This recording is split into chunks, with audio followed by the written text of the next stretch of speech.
안녕하세요. 저는 55년생의 성서영입니다.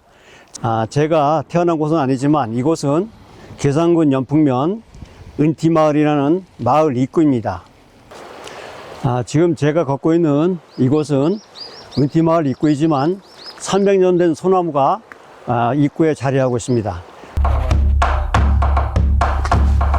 지금 제가 걷고 있는 이 길의 입구에는, 마을 입구에 있는 동고제 터입니다. 이 동고제 터는 저희 그 마을에 문화재적 가치가 있는 아주 소중한 동고제 터이기도 합니다. 저희들이 매년 정월 초 이튿날이면은 동네 사람 모두가 모여서 이곳에서 마을의 안녕과 풍년을 기원하는 곳이기도 합니다. 제가 서 있는 이곳은 저희 마을에 문화재적 가치가 있는 동고제 터 안입니다. 지금 보이시는 이 돌멩이는, 돌멩이라기보다 저희들이 그 남근석을 세우는 곳입니다.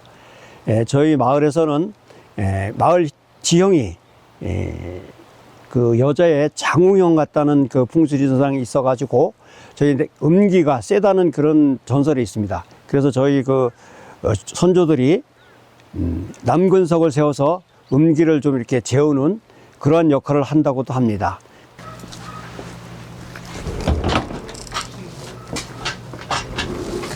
이장님도 와 계시네? 이장님, 새해 복 많이 받으시고. 이곳 주막집은 네. 산꾼이라면은 백두대간 종주하시는 분이나 또 당일 산에 오시는 분이나 누구나 다 여기 들렸다 가야 돼.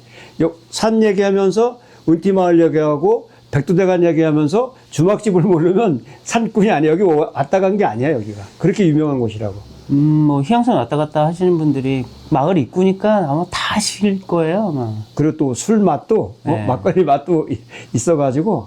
저희 선생님도 아시던데요. 산을 다니시는데 네. 제가 이 동네 사는 건 모르지만 주막집은 알죠. 네. 지금 앞에 보이는 산이 희양산입니다. 그리고 마을 전체를 둘러싸고 있는 이것이 백두대간인데, 지금 이것이 희양산, 구황봉, 또 오정봉, 아키봉 이렇게 쭉 둘러싸여 있습니다.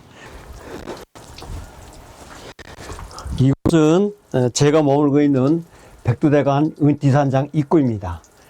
이곳에 제가 우물을 설치하는 것은 산을 오르락 내리락하는 사람들에게 물 한 모금을 보시할 수 있는 곳이기도 합니다.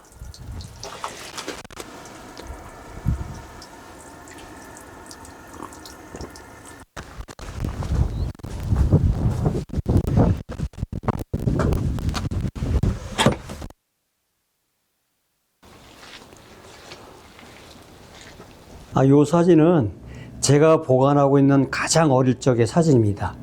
이제 어머니고 또 이제 안고 있는 아이가 이제 제 남동생이고, 제가 보관하고 있는 가장 오래된 사진이고, 지금 이제 어머니는 이제 90이 되셔가지고 요양원에 가 계십니다.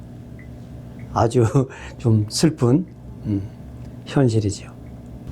제 그 유년 시절은 제가 이제 여기 그 고향은 아니지만 그 옆 동네가 고향인데, 아버지를 따라서 문경 탄광에도 가서 문경에도 좀 살았고, 다시 또 이제 그때 연풍에 와서도 산 기억이 있습니다.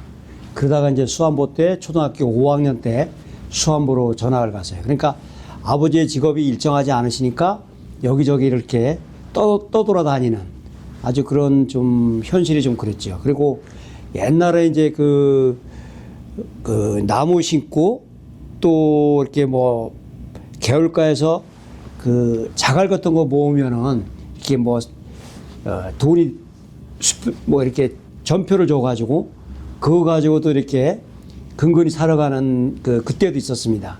그래서 그때는 저희가 이제 중학교를 다니면서 제 꿈은 좀 크지가 않았고, 목사님을 제가 좀 존경했어요. 그래서 목사가 되어볼까 하는 생각을 좀 갖고 있었습니다.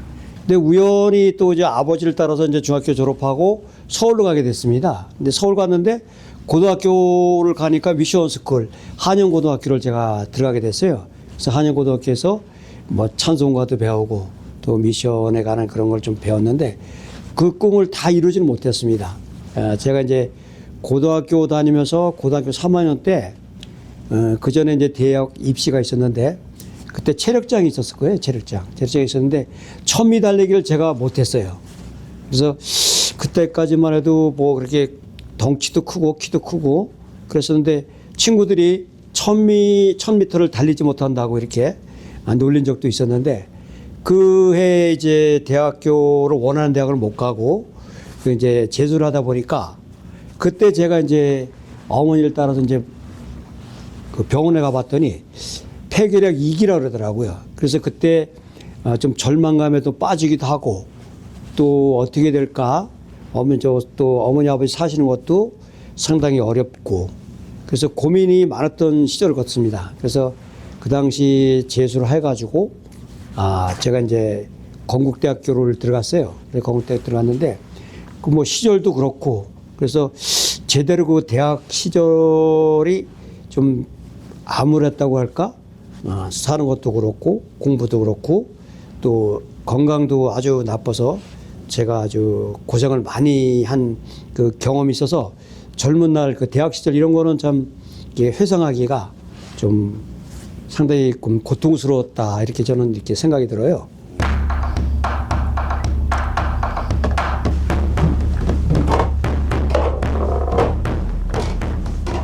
대학을 다닐 때만 해도 70년대 77, 8년도, 9년도인데 그때만 해도 저희들이 좀 삶이 대한민국 자체가 좀 사는 게 어렵고 저희들도 좀 어렵고 해서 꼭 이렇게 학생들 알바를 시켜서 그 다음은 얼마나 더 벌어가지고 학자금을 이제 내고 용돈도 쓰고 이런 기억이 나는데 저희는 그 당시만 해도 제가 폐결핵을 앓고 있어가지고 상당히 영혼이 좀 썩었다고 할까?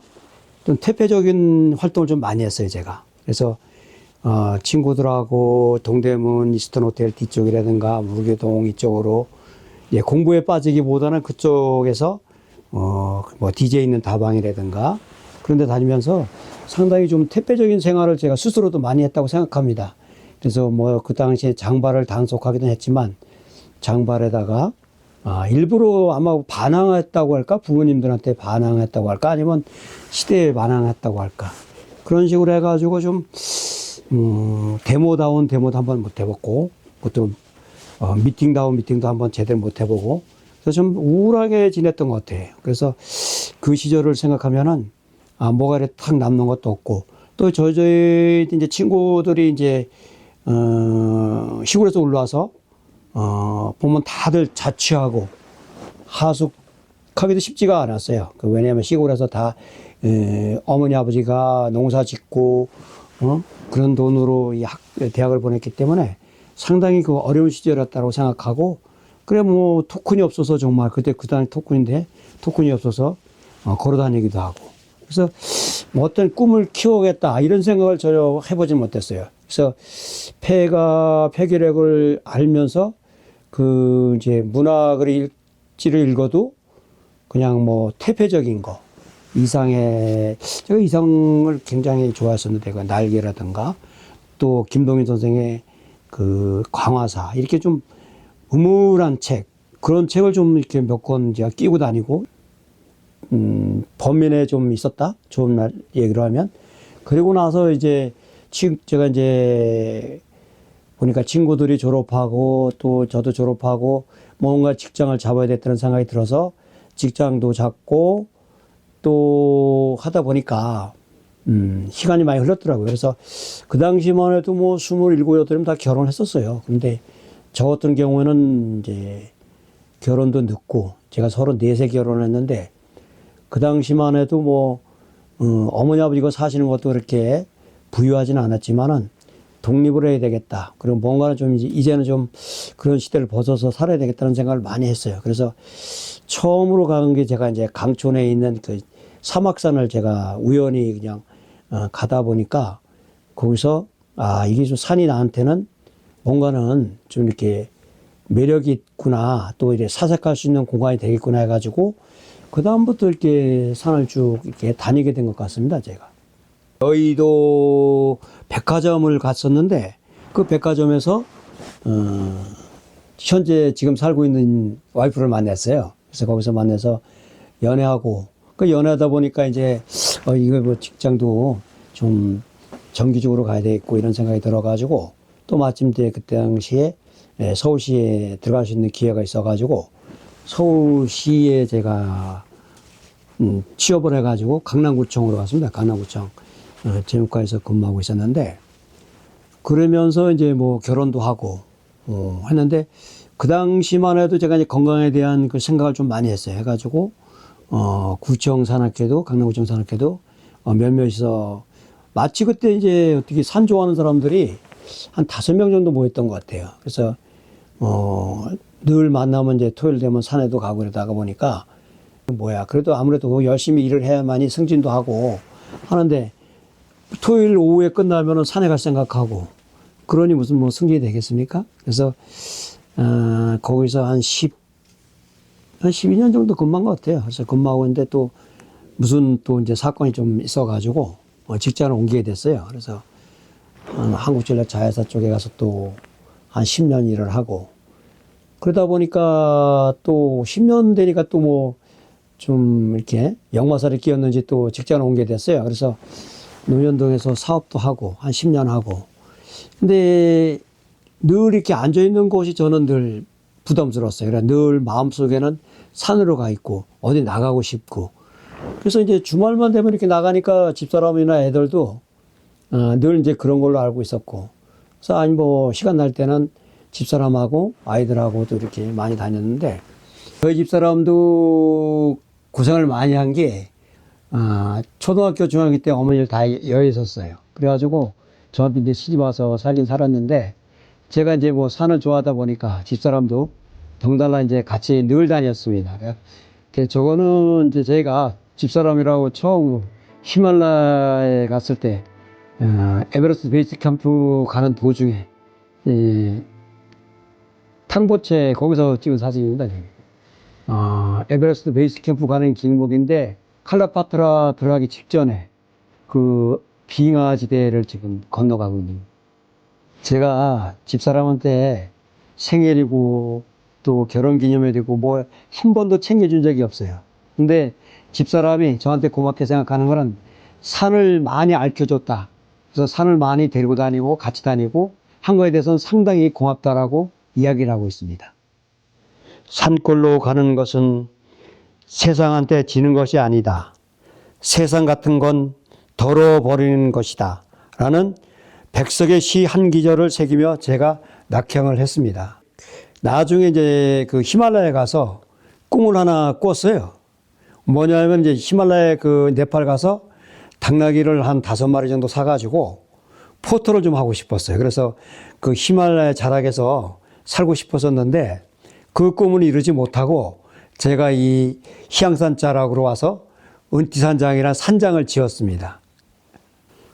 제가 아마 내 인생에서 가장 잘한 일이 산을 선택한 것이 아닌가 그런 생각이 많이 들고 좀 잘했다는 생각이 들어요. 왜냐하면 산을 통해서 내 정체성도 찾고 또 나의 건강도 좋아지고 또 산을 통해서 지금 많은 사람들을 알고 있는 것도 산을 통해서 이렇게 우리가 만났기 때문에 그 인연이 산처럼 오래 가지 않을까 하는 생각이 듭니다.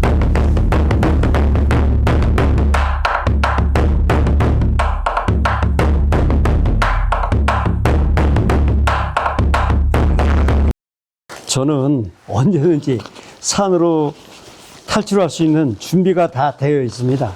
그래서 제가 이제 언제든지 친구가 오든 또 날씨가 저는 이렇게 눈이 오는 날이든지 비가 오면 산으로 가고 싶어요.